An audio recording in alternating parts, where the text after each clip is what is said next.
કેમ છો વિદ્યાર્થીઓ? આજે ચેપ્ટર નંબર 4 ભાગીદારીનું પુનર્ગઠન. ખાલી લખ્યું છે મેં પુનર્ગઠન. વિચારજો આજે જે ભણાવું છું ને આમાંથી એક્ઝામમાં કશું નહીં આવે. ભણવાનું શું છે ખબર છે? આ ભણ્યા પછી ચેપ્ટર નંબર 5 ચેપ્ટર નંબર 6 માં તમારા 4 માં ફિક્સ કામ આવશે. 5-6 માં અહીંયા તમારા માર્ક્સ આવવાના નથી. આવો દાખલો અહીંયા પૂછવાનો નથી બોર્ડમાં અહીંયા પૂછવાનો. આ દાખલો નહીં પૂછે. આનો ઉપયોગ જે થવાનો છે એના માટે આપણે મહેનત કરવાની. ટાઈમ ના બગાડીને સીધા ચેપ્ટર પર જઈએ. પુનર્ગઠનમાં એક મહત્વનું કામ શું થાય છે? જ્યારે પણ નક્કી થાય ને કે પુનર્ગઠન કરવાનું છે તો મિલકતો અને દેવાની ફરી ગણતરી થાય અને સાચી મિલકતોની કિંમત અને સાચી દેવાઓની કિંમત લખવામાં આવે. એમાં જે વધારો કરવાનો હોય, ઘટાડો કરવાનો હોય, બધી વસ્તુઓ કરી નાખવામાં આવે. એટલે મિલકતો અને દેવાઓની ગણતરી કરીને એ વસ્તુ કરવામાં આવે છે અને ત્યારે એને કહેવાય છે પુનઃ મૂલ્યાંકન. કોનું મૂલ્યાંકન? મિલકતો દેવાનું પુનઃ મૂલ્યાંકન. અને માટે એ વખતે ખાસ ખાતું બનાવવામાં આવે છે, પુનઃ મૂલ્યાંકન ખાતું. એટલે આપણે પુનઃ મૂલ્યાંકન ખાતું બનાવતા આજે શીખવાનું છે. તમારા ચોપડીનું ઉદાહરણ નંબર 8 મેં લીધું છે. ઉદાહરણ 8 માં ઘણું બધું ઓછું કીધું છે, સમજાયું બહુ ઓછું છે.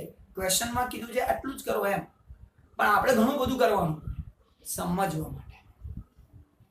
હવે કહેશો સાહેબ પુનઃ મૂલ્યાંકન ખાતું બને કેવી રીતે? તો શીખવાડો.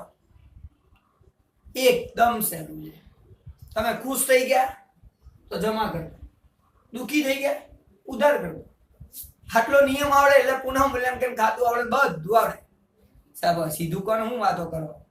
હું તો ક્યારે બી ખુશ થઈ ગયો તો અહીંયા લખવાનું, વિચારવાનું. એ વાત વિચારો. તમે તો પાછા ગમે ત્યાં ખુશ થઈ ગયા ના ચાલે. એટલે અહીંયા ઉદાહરણથી સમજાવું છું, સમજો. ધારો કે આ મિલકતો છે. પુનઃ મૂલ્યાંકન કોનું થાય? મિલકતો અને દેવાનું. આ બે સિવાય તો કોઈનું મૂલ્યાંકન થવાનું નથી. હવે તમે વિચારો મિલકતોની કિંમત જે છે એ મિલકતોની કિંમત વધી જાય, ખુશ કે દુઃખી? સાહેબ ખુશ જ થઈ જાય. મિલકતો વધી જાય ખુશ. કેટલા ખુશ થયા એટલી રકમ અહીંયા ખુશીની રકમ લખવાની. સાહેબ મિલકતની કિંમત ઘટી જાય તો દુઃખી, અહીંયા લખવાની. દેવું, સાહેબ દેવું વધી જાય તો સાહેબ દુઃખ થાય. દેવું વધે દુઃખ ના થાય એટલે અહીંયા લખવું પડે. અને દેવું ઘટી જાય તો મજા આવી ગઈ. ટૂંકમાં એવો નિયમ યાદ નહીં રાખવાનો વધે એટલે મજા. દેવું વધે મજા ના હોય. યાદ શું રાખવાનું? ફાયદો થયો નુકસાન થયું. ટૂંકમાં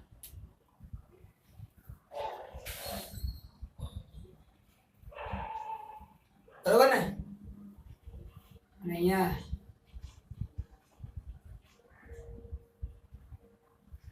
એટલું કરો તમને આખો દાખલો આવડી જાય. આજનો દાખલો ખાલી આની પર આધાર રાખે, બાકી કશું છે નહીં.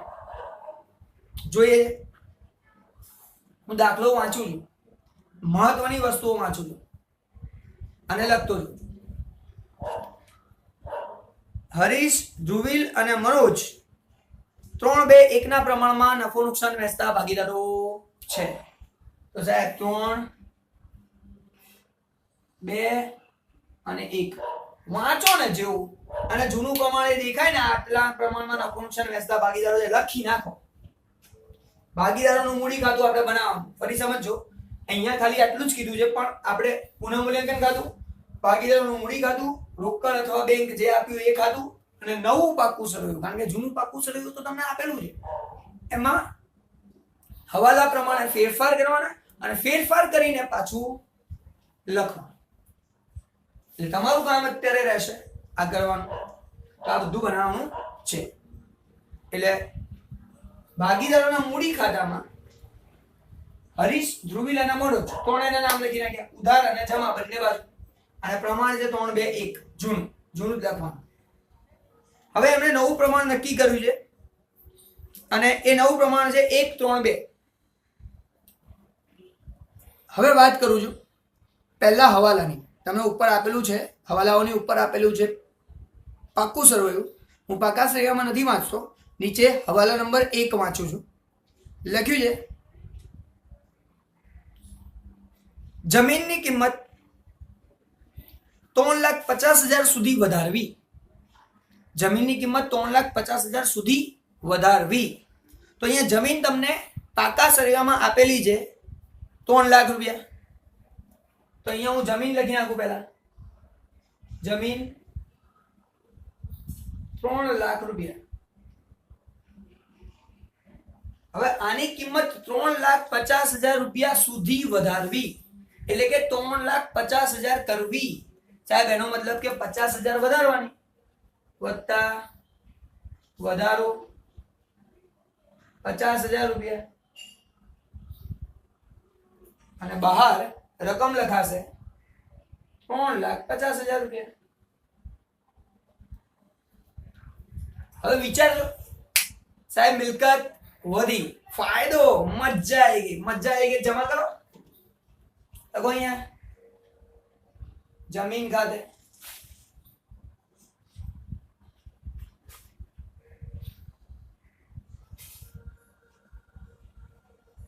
₹50,000. એમાં ને એમાં લખ્યું છે અને મકાનની કિંમત 70,000 રૂપિયા વધારવી. હવે મકાનમાં એવું છે 70,000 રૂપિયા વધારો. એમ તો મકાન તમને આપેલું છે 4,80,000.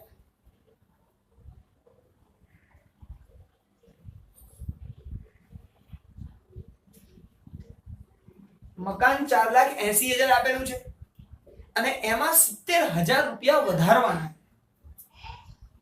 વત્તા વધારો 70,000 રૂપિયા. સાહેબ બાર રકમ લખો 5,50,000 રૂપિયા. ફરી વિચારો સાહેબ, ફાયદો, મિલકતની કિંમત વધી, ખુશ થઈ ગયા. જમા બાજુ લખો મકાન ખાતે. કેટલો ફાયદો થયો? 70,000. 70,000 રૂપિયા. સિમ્પલ. બીજો હવાલો વાંચું છું. યંત્રની કિંમત 1,50,000 કરવી. હવે અંદર યંત્ર આપ્યું છે 2 લાખનું. અંદર પાકા સરવૈયામાં યંત્ર આપ્યું છે 2 લાખ. લખું છું યંત્રો 2 લાખ અને એની કિંમત 1,50,000 કરવી. હવે 1,50 કરવા માટે તો સાહેબ ઘટાડો કરવો પડે. કેટલો ઘટાડવો પડે? 50,000. ઘટાડો 50,000. સાહેબ ઘટાડીને બાર રકમ બતાવો. 1,50,000. સાહેબ ફાયદો કે નુકસાન? સાહેબ નુકસાન થઈ ગયું. મિલકત તો ઘટી ગઈ અને મિલકત ઘટે તો નુકસાન દુખી થઈ ગયા. અહીંયા લખવાનું તે યંત્રો ખાતે 50,000 રૂપિયા. તે યંત્રો ખાતે 50,000 રૂપિયા. સાહેબ એના પછીનો હવાલો વાંચીએ. રોકાણો 20% ઘટાડવા. રોકાણોની કિંમતમાં 20% ઘટાડો કરવો એવું કે છે. સાહેબ રોકાણો કેટલા આપ્યા છે? 1,20,000. રોકાણો આપ્યા છે 1,20,000. તો અહીંયા લખું છું રોકાણો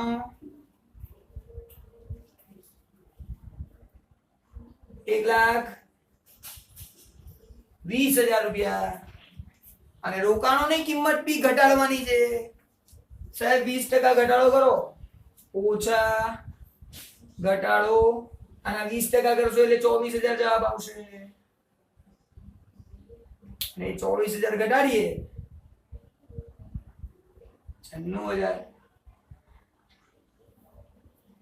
સાહેબ ફરીથી રોકાણ મારી મિલકતની કિંમત ઘટી ગઈ, દુખી થઈ ગયા. અહીંયા લખો તે રોકાણો ખાતે કેટલા છે? 24,000 રૂપિયા. ચલો આગળ વાત કરીએ.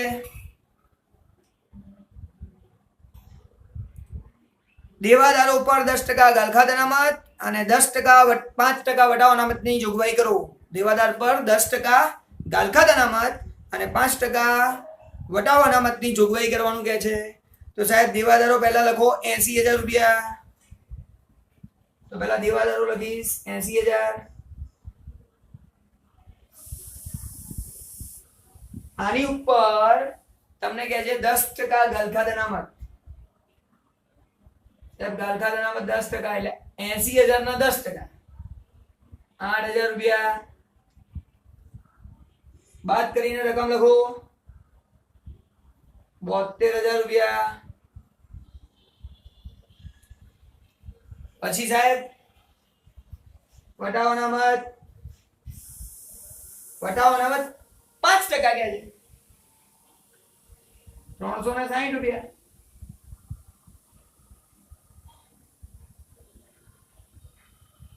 ₹3600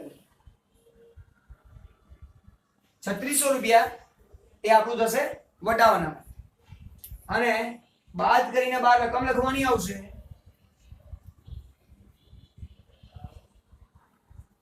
68,400. 68,400 આપણી બાર રકમ લખાશે.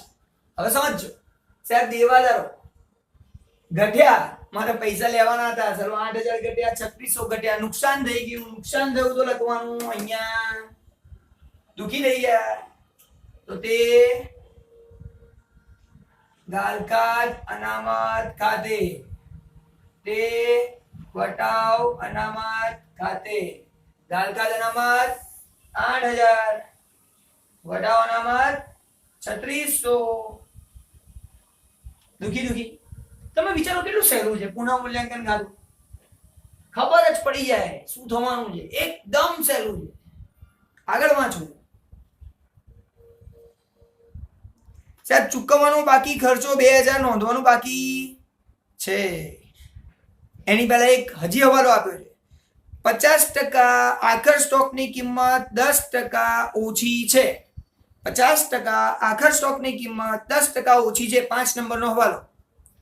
તો સાહેબ એમાં લખ્યું છે આખર સ્ટોક છે કેટલો 15,000. તો એની ગણતરી હું અહીંયા કરું છું, પછી પૂછી નાખીશ. આખર સ્ટોક 15,000 આપેલો છે. હવે એમાં આપણને એમ કહે છે 50% આખર સ્ટોક, તો 50% કરો 7,500.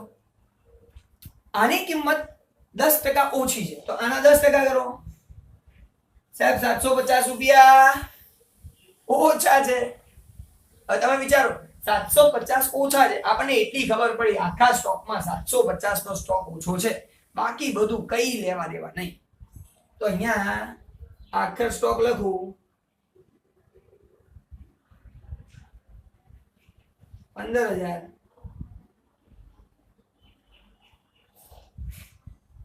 એમાં ઘટાડો 750 રૂપિયા. હવે 750 રૂપિયા ઘટે 14,250. પછી સિમ્પલ 14,250 રૂપિયા આપણી શું થઈ ગઈ આખર સ્ટોકની કિંમત. પણ સાહેબ નુકસાન થઈ ગયું, મિલકત ઘટી ગઈ. કેટલું નુકસાન 750. લખો અહીંયા 750. તે આખર સ્ટોક ખાતે. તો આનું જે કનેક્શન છે પુનઃ મૂલ્યાંકન ખાતાનું મિલકતો અને દેવા સાથે છે. હવે આને પૂછી નાખું, આનું કોઈ કામ નથી. 6 નંબરનો હવાલો. ચૂકવવાના બાકી ખર્ચા 2,000 રૂપિયા નોંધવાના બાકી છે, નોંધાયા નથી, 2,000 નોંધવા પડશે. તો સાહેબ ચૂકવવાના બાકી ખર્ચા પહેલા પાકા સરિયામાં આપેલા છે 18,000 રૂપિયા. ચૂકવવાના બાકી ખર્ચા 18,000 આપેલા છે અને હજી પાછી ખબર પડે હજી 2,000 બાકી.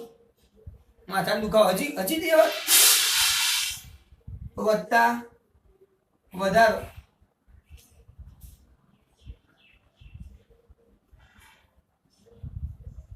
2,000 રૂપિયા.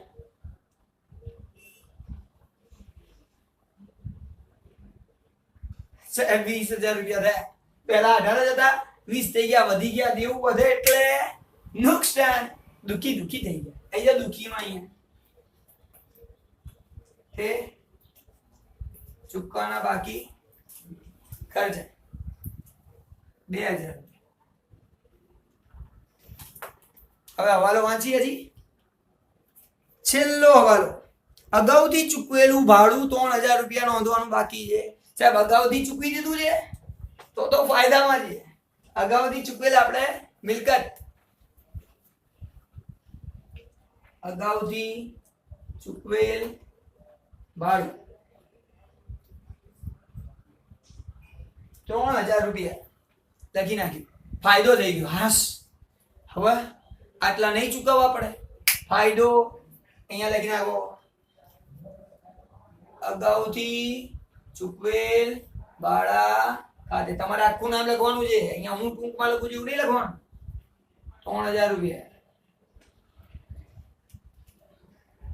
સાહેબ બધા હવાલા પતી ગયા, બધા, એક બી હવાલો બાકી નહીં. હવે શું કીધું છે નીચે? ઉપરની માહિતી પરથી આમનો જ લખો અને પુનઃ મૂલ્યાંકન ખાતું તૈયાર કરો. સાહેબ પુનઃ મૂલ્યાંકન તો તમે કરાવો, આમનો જ ક્યાં છે?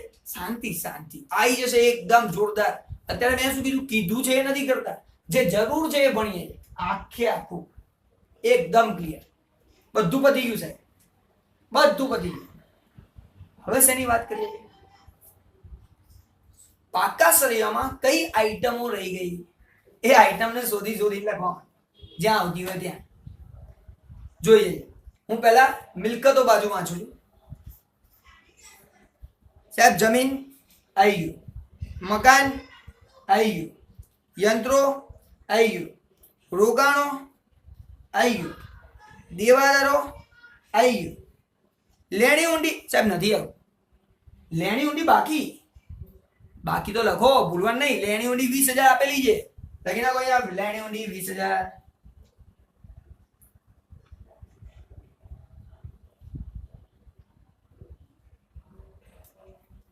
લેણી ઊંડી 20000 બાકી.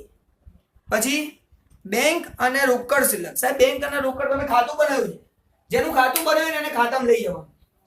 પણ એક વાત કહું, અહીંયા ખાતામાં બીજી કોઈ અસર આવી નથી ને, એટલે ટેન્શન લેવાની જરૂર નથી. આ બનાવવાનું ખાલી મેં તમને શીખવાડ્યું છે. એમાં કેવી રીતે અસર આપીએ પછી નેક્સ્ટ ટાઈમ જોઈશું. અત્યારે આપણને આપેલું છે બાકી આગળ લાવ્યા, પણ અહીંયા બીજી કોઈ અસર નથી આવવાની, તો સીધું અહીંયા જ લખી નાખવાનું. બેંક અને રોકડ. બેંકમાં તમને આપેલા છે 1 લાખ, રોકડમાં આપ્યા છે 40,000. બેંકના 1 લાખ અને રોકડમાં 40,000 બંને થઈ ગયા. ચલો પછી બેંક રોકડ બધું. મળવાની બાકી આવક 10,000 રૂપિયા. સાહેબ એ બી નથી લખી, તો લખો મળવાની બાકી આવક 10,000 રૂપિયા. અને છેલ્લું લખ્યું છે આખર સ્ટોક. સાહેબ આખર સ્ટોક તો આવી ગયો, પતી ગયું. મિલકતો બાજુની બધી આઈટમો પૂરી. હવે વાત કરીશું આપણે દેવા બાજુ. દેવામાં શરૂઆતમાં તમને આપેલું છે હરીશ, ધ્રુવીલ અને મનોજની મૂડી. સાહેબ મૂડી આવી, મૂડી ખાતું બનાવેલું છે, લખો અહીંયા. બાકી આગળ લાવ્યા. અને તમને બધાને ખબર છે કે મૂડી દેવા બાજુ આપ્યું હોય તો એ જમા કહેવાય, મિલકત લેણા બાજુ આપ્યું હોય તો ઉધાર કહેવાય. જો રોકડ લખ્યું હોય તો બાકી આગળ આવે ક્યાં હોત? અહીંયા હોત. પણ અહીંયા કેમ નથી લખ્યું સાહેબ? બેંક અને રોકડમાં કોઈ અસર નથી. જો તો અહીંયા બેંક ખાતું એ બનાવવું પડે, રોકડ ખાતું એ બનાવવું પડે, બે અલગ અલગ ખાતા બનાવવા પડે. ચલો જોઈએ, બાકી આગળ લાવ્યા. ત્રણેય લખવા માંડું છું. 3,65,000,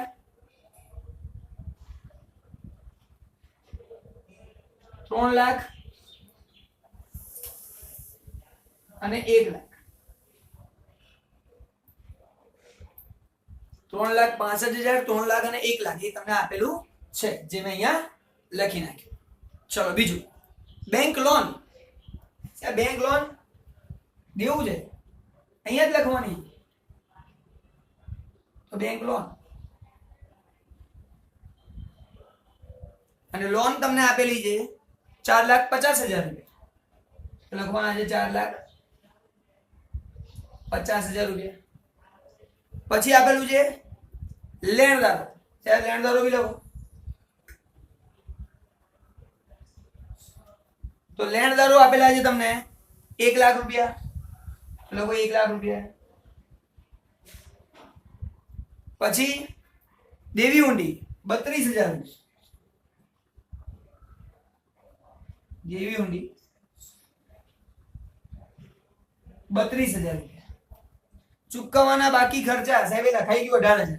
ઉપરથી 2 વધ્યા હતા, 2 ની અસરે આપી હતી, પતી ગયું. હવે આપણને મૂડી જેવા બાજુ કશું બાકી રહેતું નથી સાહેબ, બધું પતી. જે વાંચવાનું હતું બધું ક્લિયર. આપણો દાખલો પૂરો. હવે ખાતા બંધ કરો, જવાબ લાવો એટલે આપણું ચેપ્ટર માં જે શીખવાનું દાખલામાં જે શીખવાનું તે પતી. હવે ખાતું બંધ કરતા શીખવાડું છું, ધ્યાનથી સમજજો. જ્યારે તમે ખાતું બંધ કરશો તો પહેલા તો તમે આ સરવાળો કરશો 50, 70 અને 3. એનો સરવાળો આવશે 1,23,000.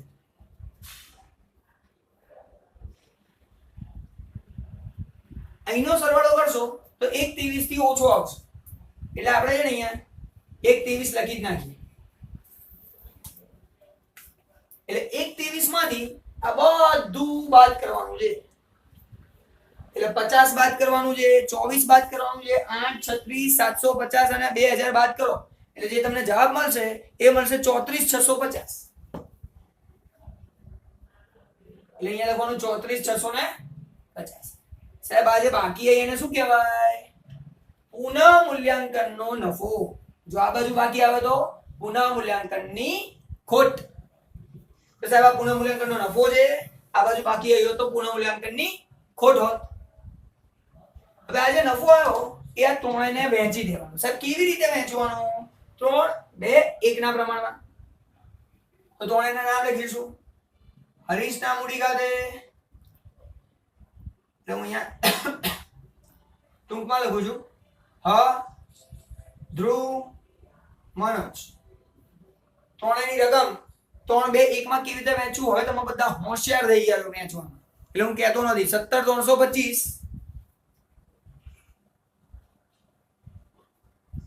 બીજી રકમ છે 11,550 અને સાહેબ ત્રીજું છે 5,775. આ બધાનો સરવાળો 14,650 થશે. અને આ મૂડી ખાતે લખવાનું છે હરીશના મૂડી ખાતે, ધ્રુવના મૂડી ખાતે, મનોજના મૂડી ખાતે. અને મનોજ એ બધાના મૂડી ખાતામાં લઈ જાઓ. સાહેબ અહીંયા લાવો. લખો પુનઃ મૂલ્યાંકન ખાતે. પુનઃ મૂલ્યાંકન ખાતે કૌંસમાં લખી શકો છો નફો. તો આ 3 ને અહીંયા લઈ દી. 17,325, 11,550, 5,775. તો આની બાકીને અહીંયા વહેંચી દેવાની. સાહેબ હવે આ ખાતું બંધ કરીએ.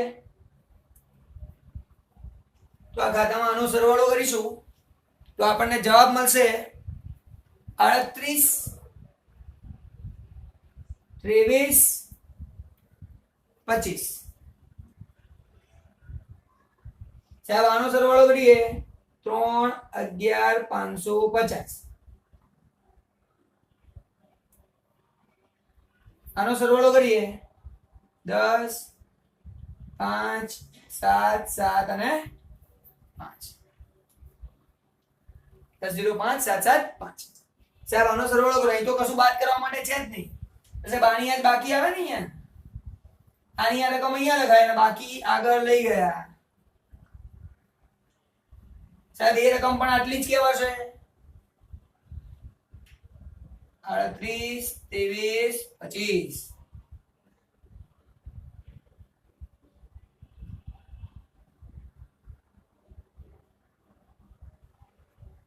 તો આ બધી બાકી આગળ લઈ ગયા ની રકમ. સાહેબ આ બાકી આગળ લઈ ગયા. અહીંયા લાવો મૂડી જેવા બાજુ. મૂડી ધ્રુવ ત્રણેયની મૂડી લખીએ 38, 23, 25. 3 11 550 10 57 75 અને તમે આ બધાનો સરવાળો કરશો તો તમારો જવાબ આવશે 7 9 9 650 સાહેબ છેલ્લું કામ એ તો બહુ સહેલું છે બંને બાજુનો સરવાળો સરખો થવો જોઈએ તો તમે જ્યારે આનો સરવાળો કરશો 4 50 20 10 32 તો તમારો જવાબ આવશે 1 40 1 40 16 50 અહીંનો સરવાળો પણ એટલો જ આવવો જોઈએ 1 40 16 50 એક વખત ચેક કરી લઉં છું એની બધી આઈટમો 350 550 150 96 68 400 14 250 3 20 1 40 10 વેરી ગુડ 1 40 16 50 એટલે બંને બાજુનો સરવાળો સરખો આપણો જવાબ સામાન્ય રીતે સાચો તો અહીંયા દાખલો પતી ગયો પણ ચોપડીમાં દાખલામાં જે પૂછ્યું છે ઉદાહરણ 8 માં એમાં બે વસ્તુ પૂછી છે સાહેબ એક પુનઃ મૂલ્યાંકન ખાતું અને આમનોંધ એના સિવાય સાહેબ ઘણું બધું કર્યું આમનોંધ તો લખી નહીં હવે આમનોંધ તો આપણા માટે ફટાફટ કામ થાય આમનોંધ જોઈએ કેટલી મિનિટ થઈ આમનોંધમાં ફટાફટ થઈ જશે ભૂસી નાખું ભાઈ ફટાફટ આમનોંધ કરીએ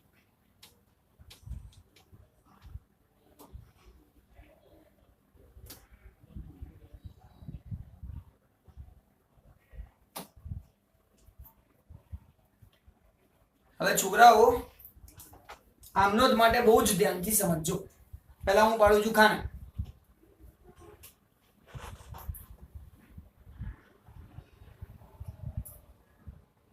આમનોંધના ખાના કેવી રીતે પડે તમને ખબર છે તો આમનોંધના ખાના પડી ગયા સમજો તારીખ વિગત આબા ઉધાર જમા આ બધી વાત તમને ખબર છે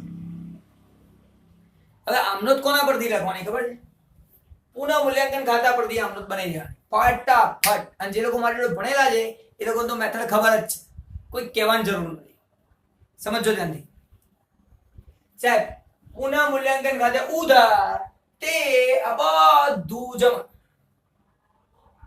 બધું જમા કરીએ એક એક કરીને શીખવાડું છું બીજી બધી જાતે કરવાની થોડીક જ શીખવાડીશ બાકી બધું જાતે તો જુઓ પુનઃ મૂલ્યાંકન ખાતે ઉધાર તે સાહેબ યંત્ર ખાતે જમા રકમ કેટલી 50,000 તો 50,000 અહીંયા 50,000 સાહેબ બીજી આમનોંધ પુનઃ મૂલ્યાંકન ઉધાર તે રોકડ ખાતે જમા તો પુનઃ મૂલ્યાંકન ઉધાર રોકાણો ખાતે જમા રોકડ નહીં રોકાણો ખાતે જમા 24,000 સાહેબ પુનઃ મૂલ્યાંકન ખાતે ઉધાર તે ગાલ ખાતે અનામત જમા પુનઃ મૂલ્યાંકન ઉધાર તે વટાવ અનામત જમા પુનઃ મૂલ્યાંકન ઉધાર તે આખર સ્ટોક જમા પુનઃ મૂલ્યાંકન ઉધાર તે ચૂકવવાનો બાકી ખર્ચા જમા પુનઃ મૂલ્યાંકન ઉધાર તે હરેશ ધ્રુવેલ મનોજ ખાતે મનોજના મૂડી ખાતે જમા કારણ કે આપણે મૂડી ખાતામાં લખ્યા છે સાહેબ આ બાજુનું ખબર પડી જાય જાતે લખવાની છે જાતે જોવાની આ બાજુ સાહેબ આ બાજુ સહેલું આ બધું ઉધાર પુનઃ મૂલ્યાંકન જમા તો શું કરીશ સાહેબ જમીન ખાતે ઉધાર મકાન ખાતે ઉધાર એટલે જમીન ઉધાર એ પુનઃ મૂલ્યાંકન જમા 50,050 સાહેબ બીજું મકાન ઉધાર એ પુનઃ મૂલ્યાંકન જમા 70,070 સાહેબ ત્રીજું ચૂકવવાનું બાકી અગાઉથી ચૂકવેલ ભાડા ખાતે ઉધાર એ પુનઃ મૂલ્યાંકન જમા 3,000 લખતો નથી આવડવું જોઈએ અને ગડબડ કરવાનો આપણને શોખ છે હંમેશા યાદ રાખવાનું ધ્યાનથી સમજજો તો અહીંયા તમને લોકોને આમનોંધ જાતે લખવાની હોમવર્કમાં એક જ વસ્તુ આપું છું ધ્યાનથી સમજજો આખો દાખલો પરફેક્ટ ગણેલો જોઈએ, ચોપડીમાં ઉદાહરણ હોવા છતાં આખો દાખલો નથી, એટલે ધ્યાનથી સમજજો અને દાખલો ગણજો. કામ આવશે 4 માર્ક 5મા ચેપ્ટરના, 4 માર્ક 6થા ચેપ્ટરના. આજે થઈ ગયા, સમજી લેજો. જોરદાર વસ્તુ. મળીએ છે બીજા લેક્ચરમાં નવા દાખલા સાથે. બાય.